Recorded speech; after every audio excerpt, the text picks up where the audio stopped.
The roar of 800 horsepower shattered the silence of a mountain road as a red Ferrari burst from a tunnel, cameras rolling and adrenaline peaking, until, in a single violent instant, celebration turned to shock. The clip raced across the internet, forcing millions to stop and ask a chilling question. What if this was the end?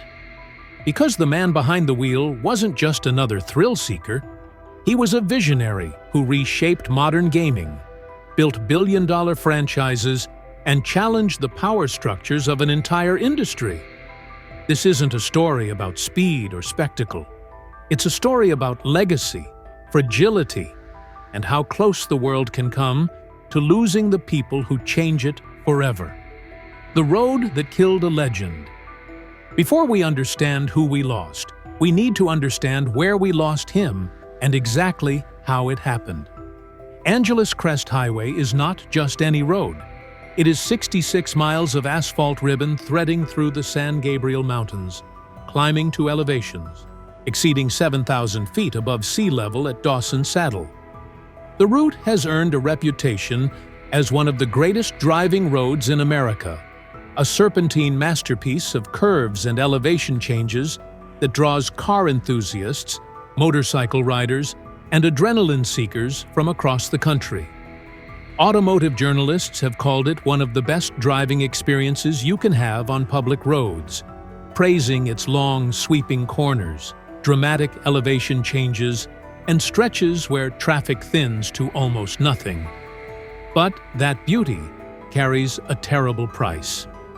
The road is carved into steep mountain slopes, where guardrails are sparse and drop-offs plunge hundreds of feet into rocky canyons below. Rock slides close sections unpredictably, sometimes for months at a time. Winter storms and wildfire damage have repeatedly shut down 10-mile stretches between 2022 and 2025. Cell phone service flickers in and out depending on the terrain, meaning that when disaster strikes, help can be agonizingly slow to arrive. The California Department of Transportation has issued warnings about seasonal closures during heavy rain and snowfall, but the dangers extend far beyond weather. The San Gabriel mountain roads have claimed countless lives over the decades through single-vehicle accidents. The history is grim. Bodies have been dumped along these remote stretches. Fatal crashes occur with disturbing regularity. One automotive writer who witnessed a separate crash on the same road wrote that he would never return, saying the number of accidents he had seen and read about made the beautiful road feel ugly. Every week, according to locals who frequent the area, multiple high-performance vehicles crash along these curves. The combination of powerful machines, challenging terrain, and drivers pushing limits creates a recipe for tragedy that plays out over and over again. Car culture has transformed certain sections of the highway into unofficial gathering spots. Enthusiasts and content creators congregate near tunnel exits and dramatic curves, waiting to capture exotic vehicles as they blast through. There is even an unwritten code among drivers, a canyon etiquette where slower vehicles pull over to let faster ones pass.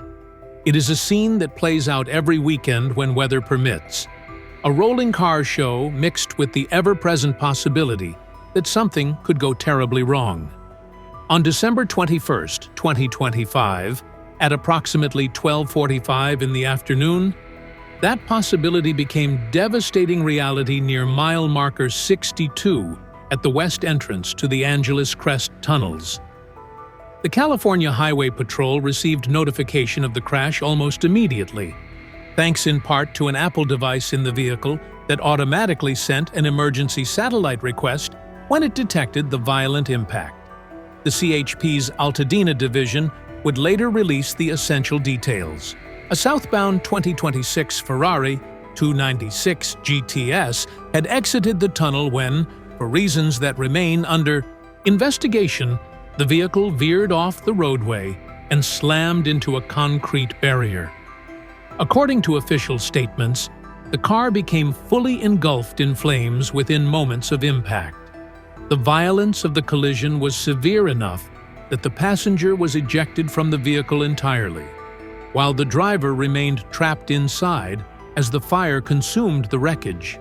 Witnesses who had gathered to watch cars that day captured everything on video. The footage is haunting in its clarity. You can see the red Ferrari emerge from the darkness of the tunnel, its engine note still audible even in phone recordings. For a fraction of a second, it appears to be just another beautiful supercar on a beautiful road. Then something goes wrong. The car's trajectory shifts. It veers toward the barrier with sickening inevitability. The impact is violent and instantaneous, throwing up clouds of dust and debris that momentarily obscure the view. And then the flames begin. Bystanders immediately sprinted toward the burning wreck. In the chaos and smoke, they managed to locate the passenger, who had been thrown clear of the vehicle during the collision. They dragged the injured person away from the fire, desperately trying to help, while knowing that the driver was still inside. But the intensity of the blaze made any rescue attempt impossible. The flames had completely engulfed the Ferrari. There was nothing anyone could do but watch in horror and wait for emergency services to arrive. Los Angeles County Fire Department paramedics reached the scene as quickly as the remote mountain location allowed. When they arrived, they found the Ferrari still burning, the wreckage barely recognizable as the stunning six-figure supercar it had been just minutes earlier. One victim was pronounced dead at the scene. The driver had never escaped the burning vehicle. The second victim, the ejected passenger, was rushed to a nearby hospital. Despite the efforts of medical personnel, the passenger succumbed to their injuries shortly after arrival. 2 lives ended in the span of seconds. The driver was Vince Zampella. The California Highway Patrol confirmed his identity to NBC Los Angeles, though many in the gaming industry had already begun to piece together the terrible truth as news of the crash spread through social media. The passenger's identity has not been publicly released by authorities as of the time of this recording. Both were killed in what investigators have classified as a single-vehicle collision. No other cars were involved. The cause of the crash remains officially under investigation, with authorities stating they have not ruled out or confirmed any specific factors, including speed, mechanical failure, or other possibilities. The video of the crash spread across the internet with devastating speed. It was shared on Twitter, posted to YouTube, and broadcast on television news programs. Millions of people watched the final seconds of Vince Zampella's life, saw the Ferrari veer off course, witnessed the impact and the flames. The footage became a grim document of tragedy, viewed by the very gaming community that Zampella had spent decades building and serving. Comparisons to other high-profile crashes emerged almost immediately. Some noted similarities to the 2013 accident that killed actor Paul Walker, another fatal single-vehicle crash involving a high-performance vehicle, speed on public roads, and fire that trapped the occupants. The Ferrari 296 GTS, like the Porsche Carrera GT that Walker was riding in, is a mid-engine supercar capable of extraordinary performance. Both accidents happened in Southern California. Both claimed lives that left millions mourning. The irony was not lost on observers that Zampella died on a road famous for attracting the exact kind of automotive enthusiasts who might play the driving sequences in games like those he helped create. The intersection of car culture, content creation, and tragedy felt almost too cruel to be real. The cameras that had gathered, hoping to capture beautiful machines, instead documented a death that would shake an entire industry. Within hours of the crash, the tributes began to pour in.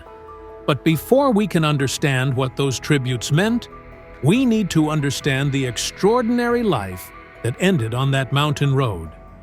We need to understand who Vince Zampella was, what he built, and why his death sent shockwaves through the world of gaming. The man behind the controller. To understand the magnitude of what was lost in that crash, you need to understand who Vince Zampella was and what he built. Vincent Walter Zampella II was born on October 1, 1970. Growing up in Florida with a passion for video games that started in childhood. Donkey Kong was his first love, the game that planted the seed of a dream that would eventually reshape an entire industry. But the path from dreaming about games to making them was anything but direct. After dropping out of Broward Community College, Zampella found himself working as a handyman. It was honest work, but far from the interactive worlds he imagined creating. The break came when a friend helped him land a job at GameTech, a small game company where Zampella started at the absolute bottom of the ladder. Customer service, game testing, the unglamorous grunt work that keeps the industry running. But he was inside. He was learning.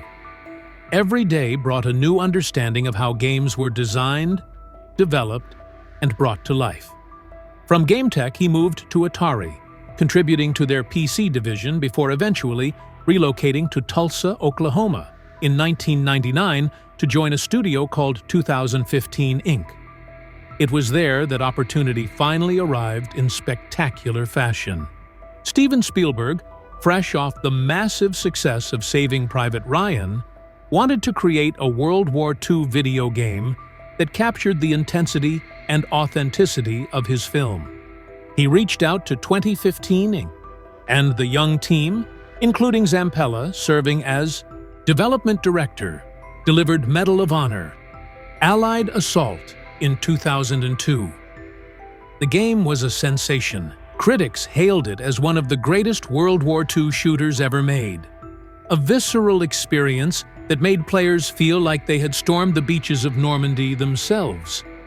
For the first time, Vince Zampella had proven what he was capable of creating. But Electronic Arts, the publisher of Medal of Honor, made a fateful decision. They wanted to bring all future Medal of Honor development in-house, cutting ties with 2015 Inc. They tried to recruit the talented team to join EA directly. The effort failed.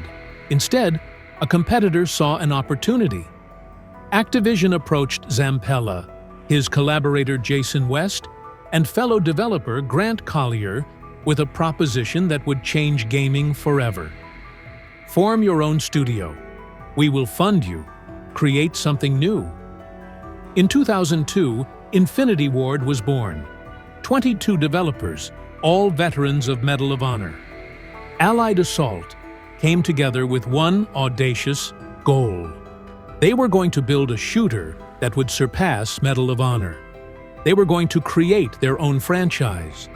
They were going to prove that they were not just hired guns, but visionary creators capable of building something extraordinary. They called it Call of Duty. Building an empire. October 29, 2003, Call of Duty launched on personal computers, and the gaming world immediately recognized that something special had arrived. The game delivered an intensity and cinematic scope that felt revolutionary.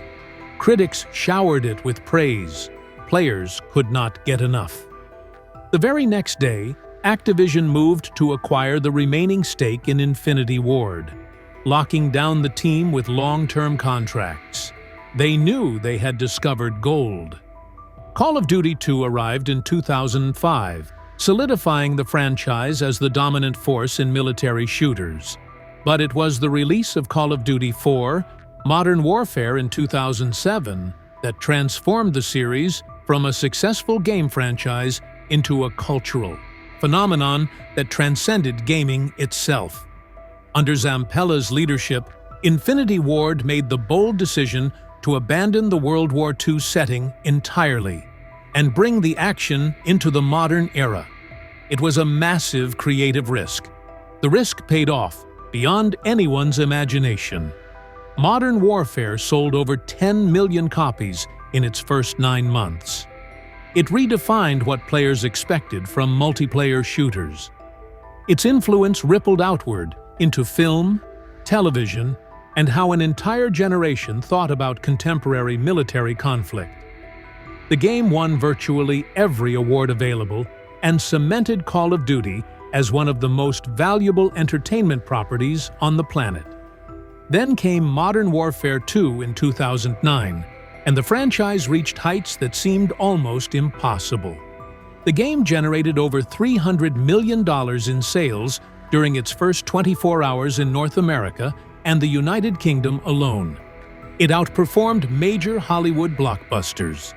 It set records that would stand for years. By this point, Call of Duty was not just a successful video game series.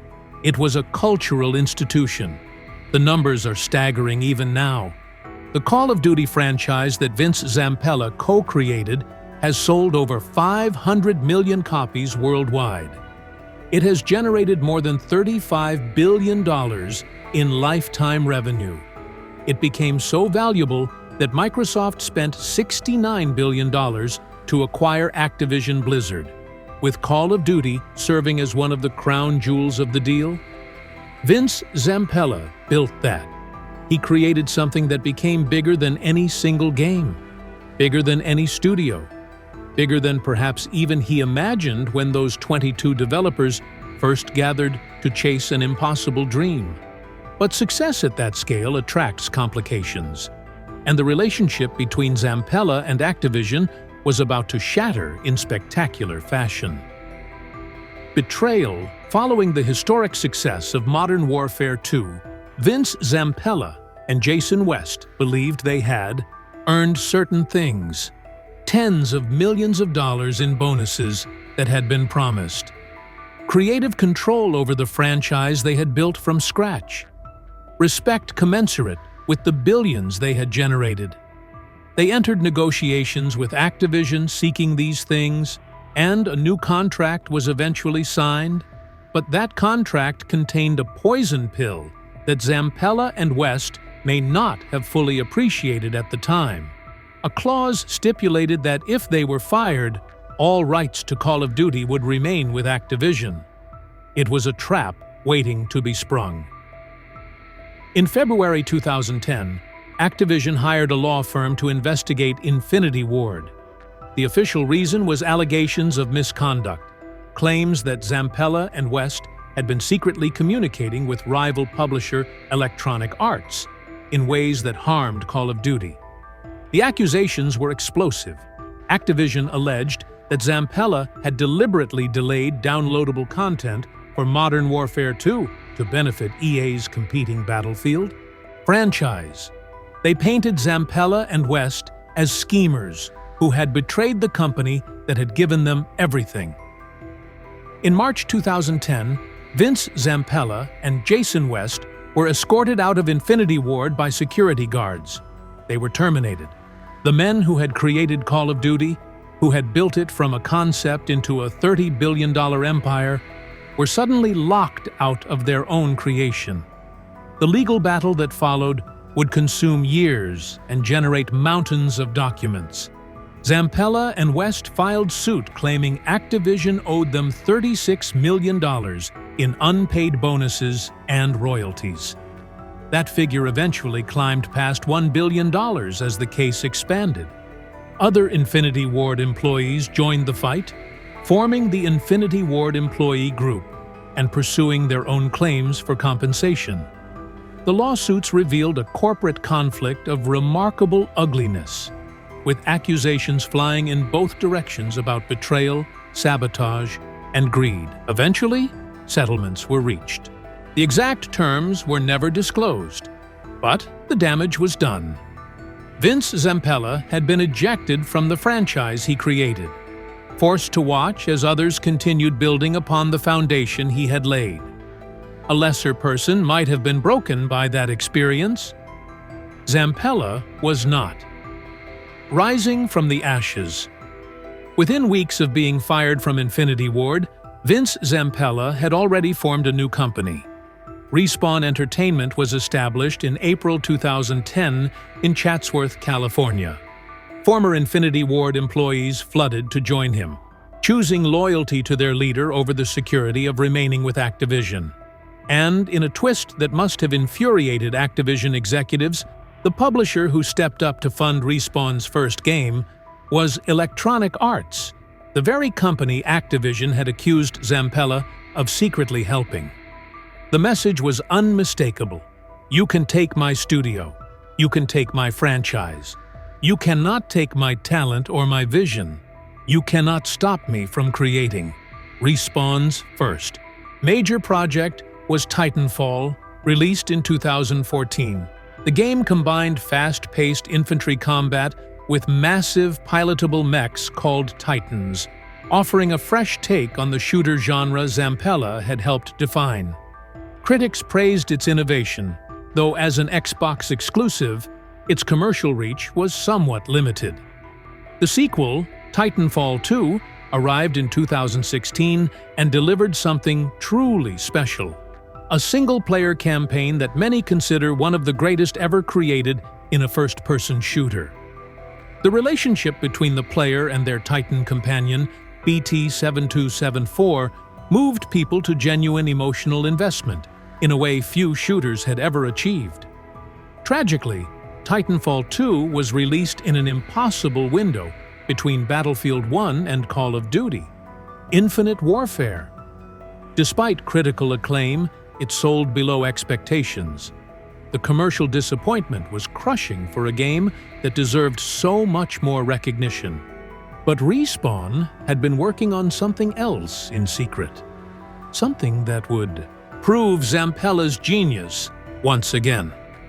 In February 2019, with no prior marketing and no warning whatsoever, Respawn dropped Apex Legends, a free-to-play battle royale shooter set in the Titanfall universe. It appeared out of nowhere and immediately detonated. 1 million players within 8 hours, 10 million within 3 days, 25 million within a week, 50 million within a month. The growth was unprecedented. Apex Legends carved out its own space in a genre dominated by Fortnite and PlayerUnknown's Battlegrounds through character-based gameplay, an innovative ping communication system, and the smooth shooting mechanics that had become Respawn's signature. By 2022, the game had attracted over 130 million players and generated more than $2 billion in revenue. Vince Zampella had done it again. He had built another empire. The success continued. In November 2019, Respawn released Star Wars Jedi: Fallen Order, an action-adventure game that proved EA could handle the Star Wars license properly when the right team was in charge. The game sold over 8 million copies in its first 2 months and eventually attracted more than 20 million players. The sequel, Star Wars Jedi: Survivor, outsold its predecessor by 30% at launch.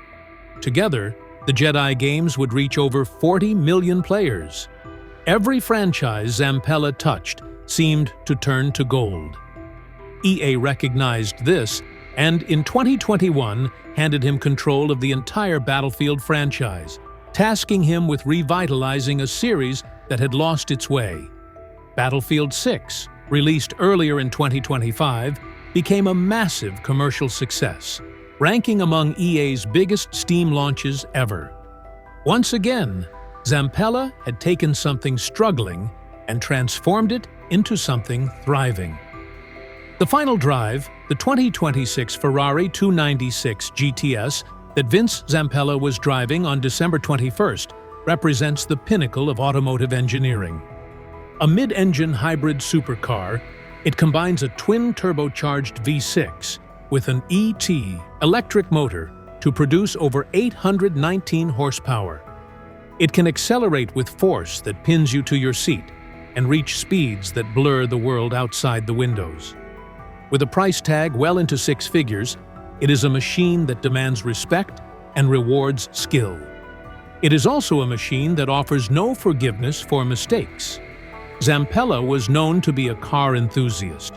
The Ferrari was the kind of vehicle that someone of his success and passion for excellence would naturally be drawn to. Angeles Crest Highway was the kind of road that such a car was designed to conquer. The combination is one that has played out countless times for countless drivers, most of whom return home safely, with nothing but memories of an exhilarating drive through beautiful mountains. We do not know exactly what happened, as that Ferrari exited the tunnel near mile marker 62. The California Highway Patrol has not publicly confirmed the cause of the crash. Investigators have not ruled out or confirmed any specific factors. What we know is what the witnesses saw and what their cameras captured. The Ferrari emerged from the tunnel. It veered off the roadway. It struck the concrete barrier. It erupted in flames. The bystanders who had gathered to film exotic cars that day found themselves sprinting toward an inferno instead of celebrating a beautiful machine. They managed to pull the passenger away from the burning wreckage. They could not reach the driver. Vince Zampella died at the scene. His passenger died at the hospital. In the span of a few terrible seconds, the gaming world lost one of its greatest architects. What we lost. The tributes began within hours and have not stopped since.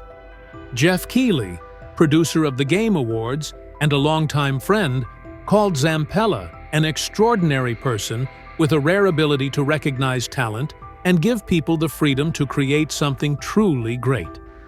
He wrote about Zampella's commitment to honesty and transparency, his deep conviction that doing the right thing mattered, and his consistent efforts to put players first, even while working within massive corporate structures. Keighley said he always felt Zampella still had his greatest work ahead of him. Electronic Arts released a statement calling the death an unimaginable loss. They described Zampella's influence on the video game industry as profound and far-reaching, praising him as a friend, colleague, leader, and visionary creator, whose work helped shape modern interactive entertainment and inspired millions of players and developers around the world. Infinity Ward, the studio Zampella co-founded and was forced from 15 years earlier, posted their own tribute. They acknowledged his place in their history as a founder of both the studio and Call of Duty, calling his legacy of creating iconic entertainment immeasurable. Treyarch offered condolences. Countless developers who had worked under Zampella shared memories. Journalists who had covered his career reflected on his impact. Players who had spent thousands of hours in worlds he helped create expressed grief for a man most had never met, but whose work had touched their lives in profound ways. The numbers tell part of the story. Over 500 million Call of Duty copies sold. Over 130 million Apex Legends players. Over 40 million Star Wars Jedi players. Tens of billions of dollars in revenue generated. But numbers cannot capture what those games meant to the people who played them. The friendships forged in multiplayer matches. The communities built around shared passion. The memories created and cherished. The joy experienced. Vince Zampella made all of that possible. History doesn't always announce its turning points with certainty. Sometimes it leaves us with silence, footage, and unanswered questions. One moment on a mountain road forced an entire industry to pause and confront how fragile even the greatest legacies can seem. Yet the world's Vince Zampella helped build still pulse with life, shaping how millions play, compete, and connect every single day. If ideas can outlive their creators, if influence can move forward even when the story appears to stop, then this isn't an ending at all. It's a threshold. The real question is this: what happens next when an industry built on his vision has to decide how far it's willing to go without him?